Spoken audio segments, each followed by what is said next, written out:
This is my PC, and it kind of sucks. This thing has been my companion for really as long as I've been on YouTube, which is to say a little over 8 years now. Every stream, almost every video, almost everything I put out on my channel was through this PC. I bought it refurbished from Best Buy in like 2015 with my ninth grader money for like 600 bucks. And then I slapped a graphics card into it. And that was it. It was a budget gaming PC for me. And honestly, as a budget gaming PC, it was a pretty solid. Hi, cat. It was a pretty solid budget PC. I maybe couldn't run everything at the highest settings, but it could run just about anything I wanted to. And for, basic content creation and gaming, it was really everything I could have asked for. But that was years ago, and even when I first got into college, I could tell that it was starting to slow down. It was having trouble running games, and nowadays, it's almost unusable. It's gotten to the point where I actively avoid trying to use this PC at all times. I'd much rather do work on my laptop or something, which is really, really rough when you're in graphic design. So after 8 years, I am finally retiring the old workhorse, which means it is finally time for new PC McGee over there. So after a couple of weeks of looking on Newegg, deciding to myself, what's my budget? What do I really want to spend? What components am I looking for? What kind of PC am I trying to build? I have finally selected my components, gotten said components in, and I'm ready to build my new PC. So, welcome to my little vlog of introducing you guys to the new gaming setup. So first, let me introduce you guys to the new PC components, as well as my temporary makeshift workbench, otherwise known as a dining room table with a beach towel thrown onto it. So at the heart of it all, we have a 14th gen Intel i7, specifically the 14700K, and that will be going on this B760 Gaming Plus Wi-Fi motherboard by MSI. We've got 32 gigabytes of DDR5 RAM, courtesy of G-Skill. For storage, we've got this 2 terabyte M.2 SSD by Western Digital, as well as a 2 terabyte internal hard disk drive by Seagate. Powering our system is an 850 watt power supply unit by Thermaltake, and cooling it is the H100X RGB Elite liquid cooling system by Corsair. Finally, the centerpiece for any gaming PC is the graphics card, and this is an RTX 4070 Super by MSI. And of course, it's all going to be contained within this lovely Pop XL Air case by Fractal Design. So, those are the parts. It is now time to get cracking. Is this a bad time to mention I've never built a PC before? Alright, so after a building process that involved some trial and error and then a lot more trial and error, I am very pleased to announce that the PC is finished, and I am now honored to show you the new gaming setup, starting with everything that isn't new. So as much as I would have loved to have just replaced everything, there are some things I'm just not able to yet, or it wouldn't have really made sense for, such as in the case of my chair and desk. I've had this chair for a couple of years now, and it's not like the greatest chair in the world, but there's also nothing inherently wrong with it. It's not bad or broken, and it still seats me quite comfortably, so there's really no point in replacing it anytime soon. And as for this AP testing looking ass folding table of a desk, yeah, I'm pretty much stuck with this thing, at least until I move into a new place. My keyboard and mouse also make a return as well, which I'm not exactly ecstatic about, at least in regards to my keyboard. I do really like Corsair and their products, however, the K55 keyboard, it's not great, Bob. It's a membrane keyboard, which I'm not exactly in love with. I guess it's quieter than a mechanical keyboard, but it just doesn't really feel right. It feels a lot cheaper and, I don't know, much worse build quality than, say, a true mechanical keyboard.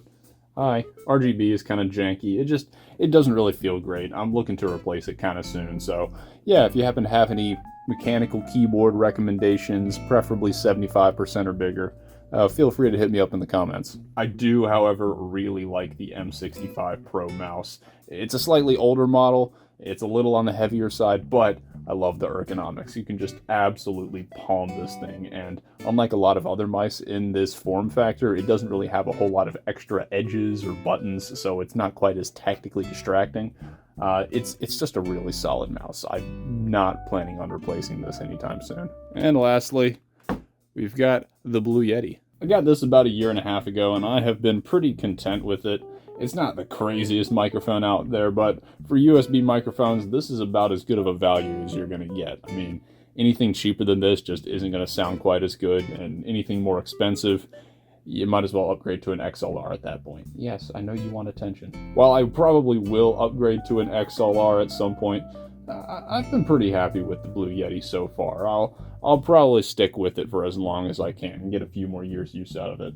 That is not a good place for you to lay down. So I guess that brings us to the topic of everything that's new or has been replaced, and since we're on the topic of audio, might as well start with headphones. These are my old HyperX Cloud 2s, and the audiophiles can say what they want about gaming headsets, but I think this is actually a pretty solid pair. For about $100, you get an okay-ish headset microphone, but you also get a really comfortable pair of headphones, as well as some pretty solid sound and build quality. I mean, it took 5.5 years before the pleather on the head strap and the ear cups finally just started to crack and wear away, and 6 before the left ear finally conked out. So, I mean, in my limited experience with headphones, I think 6 years, it's pretty solid. That said, they did finally decide to conk out, and since I already had a full dedicated USB microphone, I didn't exactly need a headset anymore. So I decided to finally trade up to some proper audiophile headphones. These are the Sennheiser HD 560Ss, and they are lovely. It's a mostly plastic construction, which I'm not exactly ecstatic about, but I will say they are supremely comfortable. They've got padding up on top, they've got lovely soft padding on the ears. It's an open back headphone, so the air can flow through into the ear cup, so they don't exactly get hot. They are lovely. They're a little tight right now just because they're new, but I can imagine these are going to be really, really fantastic once I break them in. I mean, they're already pretty fantastic just as is. I do really, really like these things, and the sound quality, I mean, it's not exactly saying much, but these are definitely the best sounding pair of headphones I have ever had. It's no question. Also new, or at least relatively new, is my monitor. So it's not exactly a new monitor. It's a few years old, but it's a significant upgrade over my old monitor, at least in terms of size, as you can see. Old monitor is 24 inches. New one is 32 and slightly curved. So, like I said, in terms of size, I guess it's a slight upgrade. Maybe not in terms of resolution or frame rate. It's still only 1080p 60 hertz. So it's not like a massive upgrade. And when I do finally get to a dual monitor setup, I would plan to replace this with maybe a slightly higher resolution, slightly higher frame rate monitor, and relegate this to the old sim racing setup. But for the last couple of weeks I've been using this, and it's been pretty fine. You know, it's all right. It gets the job done. Not crazy, but also not a bad monitor either. And with all of that out of the way, that finally brings us to the main event. Ladies and gentlemen, this is the new PC. So yeah, I ended up not really doing a full build video for a multitude of reasons. Like I said before, I didn't really know what exactly I was doing, so not only did this build take me a whole lot longer than I expected it to, but the entire time was mostly just me following along YouTube tutorials and then trying not to fuck up, and then fucking up anyways. But in the end, it all turned out well. I can't really complain. If I had to summarize the whole build process, I'd say it's basically installing something, realizing I screwed something up, uninstalling it, fixing it, and then reinstalling, rinse and repeat for 12 hours. It definitely wasn't as easy as I may have been led to believe. There's a lot of people who will just say, oh, it's like big Legos, you know, it's fine. It's not that difficult. It's definitely very stressful your first time around, really trying not to screw anything up and trying to figure out what plugs into where and, you know, so on and so forth. But having actually built it now and being able to say that I have built a PC before, Yeah, I could honestly do it again, probably much faster. I have a much better idea of how things are supposed to go together, how the build process is supposed to work, installing software, setting up the BIOS, all of that. And honestly, now that I have a much better idea of how it works, yeah, I can definitely see why a lot of people call it easy because there's really only 7 or 8 components. You just got to know how they fit together. Once you do, there's really nothing to it.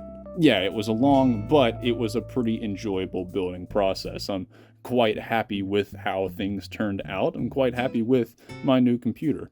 And yeah, I had a good time. And of course, do not worry, I saved the best part just for you guys.